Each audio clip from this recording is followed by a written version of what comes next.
मैं विधूरी के इन अल्फाज को और इस लैंग्वेज को उनकी जो बिल्कुल अनपार्लियामेंट्री है और जिसका कोई उनको इजाज़त नहीं है इस बात की कोई कहने की किसी कौम किसी बिरादरी को मुसलमानों को इस तरीके से कंडम करना। मुसलमान वो कौम है कि जब हिंदुस्तान अंग्रेज़ों की कब्ज़े में था और बेड़ियाँ पड़ी हुई थी हमारे ग़ुलामी की, तब मुसलमान ने बढ़ चढ़कर सबसे इस हिंदुस्तान के लिए कुर्बानी दी, जेलें काटी, सीने पे गोलियां खाई जलियांवाले बाग में और बहुत जगह पर, और हर किस्म की तकलीफ़ें सही, यहाँ तक कि फांसी के तख्ते को भी चूमा। कितने उलमा शहीद हुए, फांसी पर चढ़े, और ये तारीख़ गवाह है। लेकिन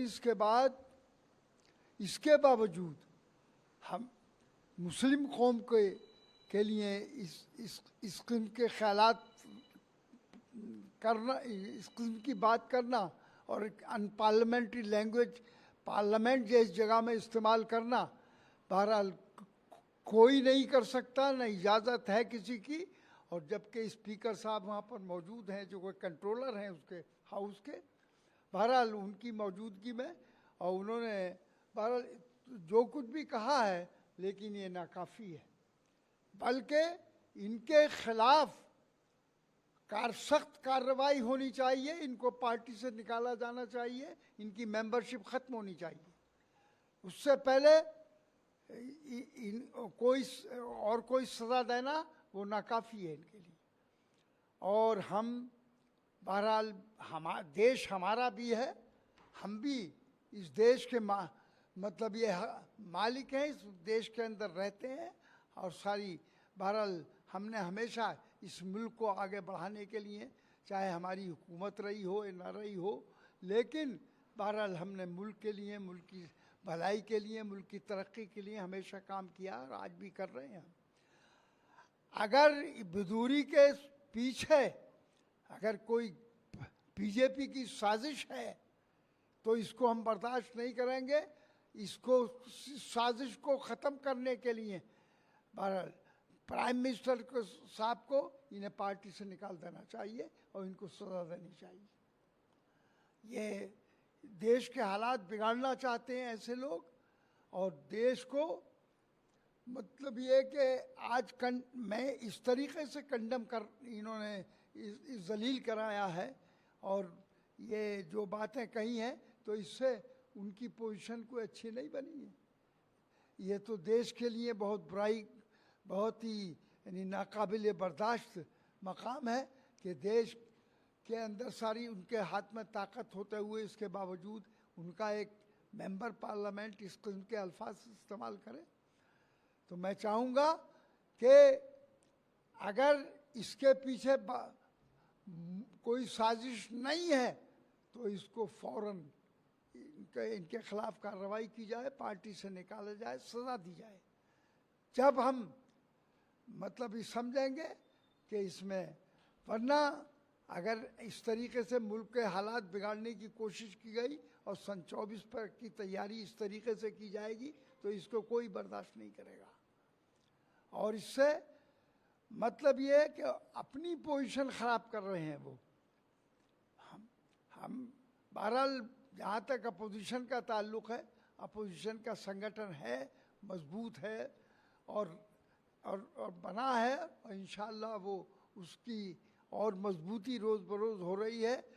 तो इसलिए उनको देखना चाहिए कि अगर इलेक्शन लड़ना चाहते हैं ये सन 24 का, तो इन बातों से काम नहीं चलेगा, अच्छे काम करने से बहरहाल वोट मिलता है आदमी को, खिदमत से अज़मत मिलती है, लेकिन ये गलत काम करने से, मुल्क के हालात बिगाड़ने से, ये फसादात कराने से इज़्ज़त नहीं मिलती। तो इसलिए मेरी मांग है कि इस बात का जो दुख सारे हमें सब मुसलमानों को, सारे मेंबरान पार्लियामेंट को, सबको हुआ है, तो ये मुल्क के लिए ये कोई अच्छा काम नहीं है। इससे ज़्यादा बुरा काम नहीं हो सकता कि पार्लियामेंट जैसी जगह में जहाँ पर कोई गैर महज़ब लफ्ज़, कोई अनपार्लियामेंट्री लफ्ज़ नहीं बोला जा सकता। अगर कोई मेंबरान अपनी तकरीर में कोई बात कह देता है तो उसको स्पीकर साहब उसमें से निकलवाते थे स्पीच से। लेकिन इतनी गलत लैंग्वेज और इस अंदाज में पार्लियामेंट के अंदर इस्तेमाल करना ये बिल्कुल नाकाफ़ी। अगर कोई एक्शन नहीं लिया जाता है तो बहरहाल हम सारे अपोजिशन के लोग बैठकर कुछ ना कुछ इसमें फैसला करेंगे। सर, रमेश बिजली के वाला नहीं है। भाजपा एक 18 साल पर है, इसलिए हर दिन एक नए निचले स्तर पर पहुंचती जा रही है। मुझे पूरा भरोसा है कि उनके खिलाफ यानी कि रमेश बजोड़ी के खिलाफ कोई कार्रवाई नहीं की जाएगी। ऐसी संभावना है कि भविष्य में उन्हें दिल्ली बीजेपी का अध्यक्ष तक बना दिया जा सकता है। आज भारत में मुसलमानों के साथ वैसा ही व्यवहार किया जा रहा है जैसा हिटलर के जर्मनी में यहूदियों के साथ किया जाता था। जी नहीं, तो अगर नहीं उनके साथ कोई इस तरीके से यानी कोई मजबूत उनके खिलाफ कदम नहीं उठाया जाएगा, उनको पार्टी से नहीं निकाला जाएगा, तो हम समझेंगे कि इसमें इनके पीछे बीजेपी की साजिश है। और वो उन्हें सन 24 दिखाई दे रहा है, उसकी तैयारी के लिए वो इस किस्म के हालात बिगाड़ना चाहते हैं। लेकिन इससे वो हमें कमज़ोर नहीं कर सकते, खुद कमज़ोर हो रहे हैं। सर, पीएम का बयान है कि बनाया है, वहीं राहुल गांधी का कहना है कि समस्या कार्यान्वयन की है कि आखिरकार कब से लागू होगा इसकी कोई तारीख नहीं तय की गई है। हाँ, अब ठीक है, वो राहुल जो बात कह रहे हैं वो सही है। इसमें मैं भी उसकी तायद करता हूँ कि मतलब ये है कि कोई इसमें कोई कार्रवाई करने का कोई यानी कब लागू होगा, कैसे होगा, क्या होगा, लेकिन ये सिर्फ एक नुमाइश करने के लिए और सन 24 का मैदान बनाने के लिए, अपनी बुराइयों पर पर्दा डालने के लिए सब कुछ किया गया। सर, सुप्रीम कोर्ट ने उदयनिधि स्टालिन को नोटिस जारी किया है। ठीक है, अब ये तो बहरहाल मतलब ये अदालत की, सुप्रीम कोर्ट की राय है और उसमें अच्छे काम होने चाहिए और ऐसे लोगों के खिलाफ कार्रवाई की जानी चाहिए। हम उसका वेलकम करेंगे। सर, सुप्रीम कोर्ट ने मथुरा की कृष्ण जन्मभूमि में यानी कि मथुरा में जो सर्वेक्षण होना था वो नहीं हुआ। हाँ, तो अब बहरहाल सब कुछ हो गया, अब इतने दिनों से सब कुछ कर लिया गया, अब उसमें बाकी रह गया करने के लिए। ठीक है, अब जो कुछ अदालत का फैसला, ये तो अदालत का फैसला अलग चीज़ है और पब्लिक की राय अलग चीज़ है।